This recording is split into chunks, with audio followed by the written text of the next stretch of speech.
จะได้กระตามเนาะมือหนึ่งกับมือสามที่เขาเอ้ยใหญ่เขาน้องเอ้ยวันเขาขับคูดเนาะขับคูดบางทีมันก็ถึงเมื่อน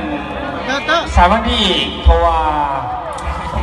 วัดสายตาเขาขับเอาโค้ง70 ปีเนาะกับมันกับหนึ่งในขนาดนั้นกับพี่วูเขาอยู่ในตัวคนขอมาเขาก็เลยอยากเล่าให้คนทักเนาะจะได้กระบอกให้คนแหละถ้าตื่นเต้นกระบอกให้ทุกคนโอเคเดี๋ยวทางประธานนสมาคมประสานมิตรสวรรณเขตเพิ่นสิมาประกอบส่วนเสียงเพลงเนาะดึงเขานะครับต้อนวันกองทัพแบบซับซาไปเลยเด้อขับให้แห้งๆออกเอาทั้งหมดเอามาเต้นน้ำกันเนาะประธานแรง